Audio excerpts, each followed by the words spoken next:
It's time for 2FAST2FILMS with award-winning movie critics Mike Sargent and Jackson Murphy. Gentlemen, start your engine.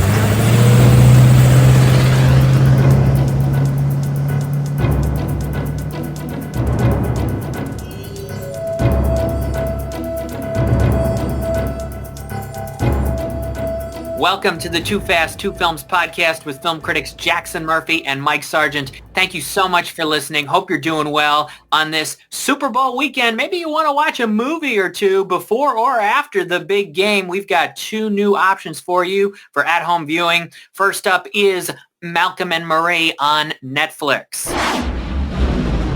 This stars John David Washington from Tenet and BlacKkKlansman as a film director, and Zendaya plays his girlfriend. The entire movie takes place the night after a big movie premiere. They come home. It's in black and white. They're walking around the house having all these conversations for about an hour and 45 minutes. That is the movie.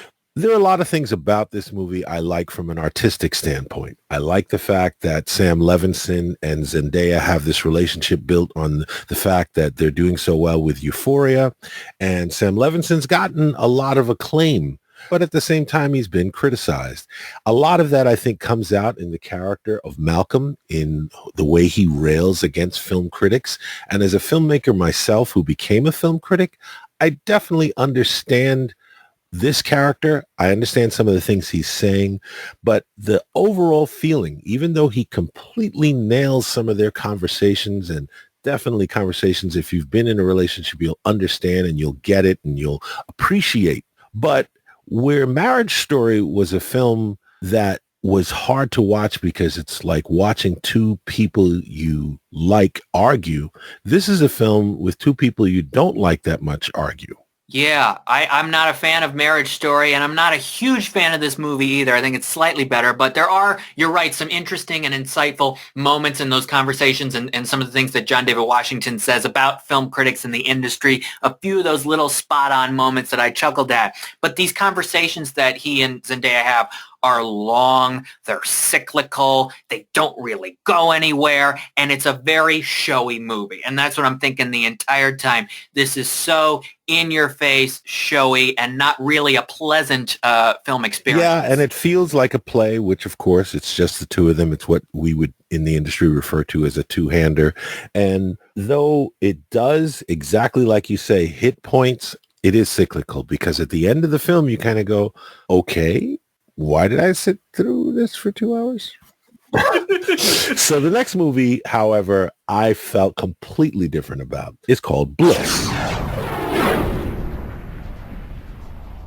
Bliss is a movie written and directed by Mike Cahill. Now, Mike Cahill, you may know, is a person who started out making films with Britt Marling and another writer. The three of them had done Another Earth and a couple other films together. And this, similar to that, has something to say about the human condition. The premise is a man who's unfulfilled in his job and potentially has committed a crime meets a mysterious woman who convinces him that they're living in a simulated reality. I don't want to give things away because the twists in this film are what make this film for me, but I love the conceit of it. I love the premise. I especially love the first 10 minutes of the movie. I do feel it stumbles a bit as it goes along, but I thoroughly enjoyed it. I agree with you about the first 10 minutes. It sucks you in. It sucks you in. It absolutely does. Owen Wilson is in his office and some things happen and you go, why isn't he doing certain other things? Why isn't this happening? And it builds that tension. Then we get into this world, or is it the world we want to get into? This is a real sci-fi romance. Owen Wilson, Salma Hayek, nearly equal screen time. The elements of the first two acts are appealing. They make you think. They're intriguing. They're interesting. I like some of the surprises. Third act is messy. Third act, Mike Cahill takes some chances and is kind of making stuff up along the way. And I think Owen Wilson even says that at one point. Are you just making all this up? It's a little puzzling. It's a little too ambitious. I understand some of where it's going. Some of it is just what is happening. But the third act lets me down a little bit for Bliss. I agree with you. It does. This is a classic third act problems movie where it sets you up, and all good stories, all good jokes are setup and payoff. And the payoff is not as satisfying as you want, especially because it's made you consider so many things. And we've just come off a year where it's been in the air. We've all been thinking, are we living in a simulated reality? If this is the case, this movie could have been a lot stronger. But hey, how about Bill Nye? Great to see him. Great cameo. I know, and he's not playing himself. He's playing sort of a version of himself, but he's not named Bill Nye in it. But he's got a couple pivotal moments to the overall story, so it's good to see him. And you can check out Bliss on Amazon Prime Video. And with the big game on Sunday, I am predicting the Chiefs are going to win over the Bucs, 38-22. Mike, there's a couple movie ads that are probably going to be on during the game.